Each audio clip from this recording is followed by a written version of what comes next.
Marvel Studios needs to go back to the old ways of distributing and making shows. I will explain what I mean by this in just a minute, but also I just want to say, it turns out I was right the entire time that I've been saying this.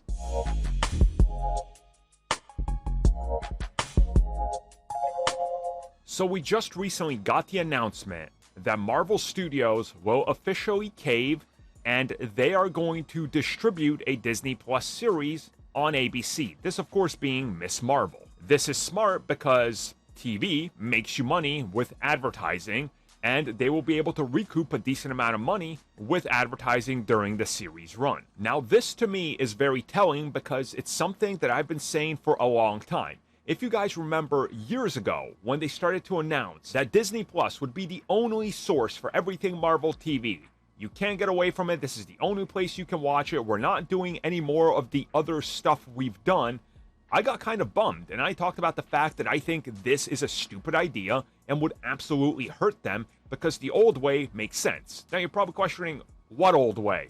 Let me bring up a photo. Remember this day and age?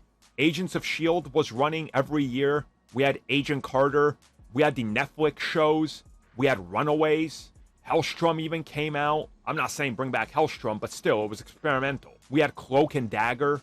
Like, we had a good amount of shows coming at us. It was almost like the CW version of the Marvel Universe. We had the Runaways. This was all connected. They were referencing one another. It was great.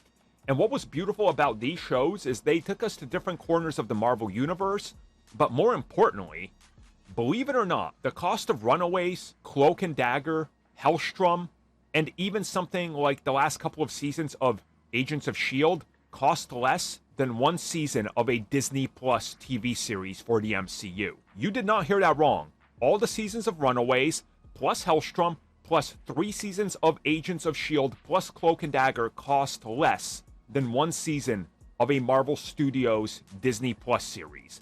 Think about that for a second. And think about how much more money the advertising brought in from these instead of losing it on Disney Plus. Marvel Studios should go back and re-examine this.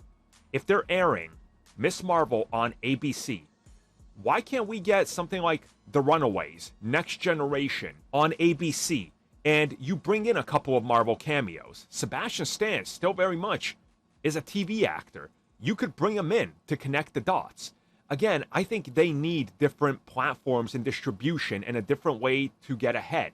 Because, let's be real, the Marvel Universe now is bigger than it's ever been, but it feels smaller than it's ever been. Why can't we get a Nico Show?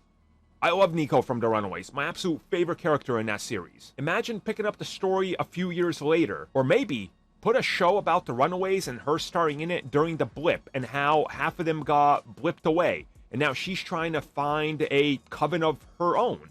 Connect her with Agatha in some sort of way, right? Like, fill in that gap. On a TV side, you don't need a whole lot for the Runaways, which is what made the story so good. They focused on the strengths of the actors and the story they're telling instead of having to go bombastic and try to do Hollywood-level effects on TV. That's just not sustainable. I've been saying that for years, that this was going to literally hurt everybody on the streaming side because they're doing it wrong. Go back to the old ways and expand the Marvel Universe with unique projects that don't cost 50 to 100 million for 6 episodes. Instead, they cost you 20 million for 20 episodes, and you get more character development, more distribution, more time, and literally just give fans more to talk about. That's not the same thing.